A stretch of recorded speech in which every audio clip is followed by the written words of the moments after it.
So this wound up being a longer conversation, which somebody who really doesn't understand the concept of the Garden of Eden, Adam and Eve, innocence, good and evil, the serpent, none of that.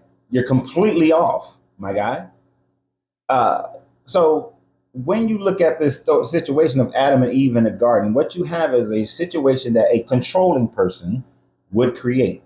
A controlling person wants to isolate people away from everybody else so that they maintain complete control over the identity and thought process of the people that they have. And in this case, you spoke in later terms about the innocence of Adam and Eve, and that in their innocence they always did good because they were following whatever this deity said, but they only disobeyed this deity because another entity came into the program.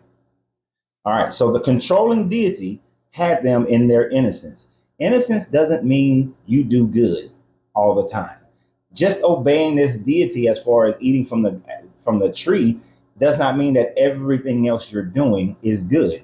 They would not have known if they got into an argument if their actions or their arguments or words to one another were good or bad. It would have just been an argument. You don't know if they had one. There's no proof they did. There's no proof they didn't.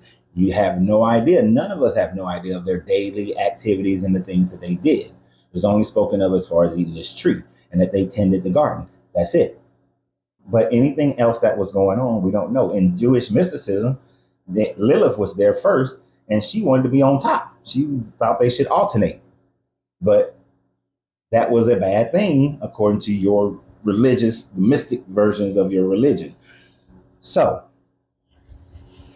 I want you to conceptualize something for a second. And a gentleman gave an example of this in our continued conversation. He said that his parents told him and his twin brother to stop, don't play out in the street. And one of them continued to play out in the street and he got hit by a truck. That's unfortunate. But if that parent could have controlled that street and not allow any vehicles to come down that street, they would have. But your God said that, no, I'm going to allow the truck to come down the street by placing the tree in the garden. It's mistake number one. Now, the mistake number two by your God is that your God told a lie. He said, in the day that you eat this, you will die. The word there is yom. Yom in every other aspect of the Bible means a 24-hour day. Every other part of it, even in Genesis, in the creation of the first days, it uses yom, 24-hour day. Everywhere past that, yom, 24-hour day. So it means a 24-hour day. So First Peter, where it talks about there's one day to God is like 1,000 years to man, does not apply in this framework. It doesn't. So Adam died in 900 something years. He didn't die in the day of the Lord because he meant a 24-hour day. So we can dismiss with that one. But I want you to think about this. Adam and Eve were kept in an isolated state in the Garden of Eden. That means enclosure, right? So they were separated from anything and everybody else. There was only one influential voice to them. So the third mistake that your deity made is that he allowed another voice to come in. Have you ever seen somebody who was very controlling?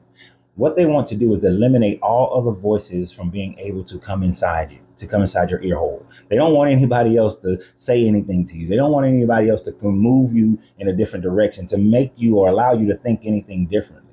So if he truly wanted to create perfection, then he would not have allowed the serpent to come in, because he would have recognized, if he's all knowing and all wise, he would have recognized the innocence of Adam and Eve would easily be swayed by another opinion that's just saying that, hey, he lied. In the day that you eat this, you will become like us, become like gods, knowing the difference between good and evil.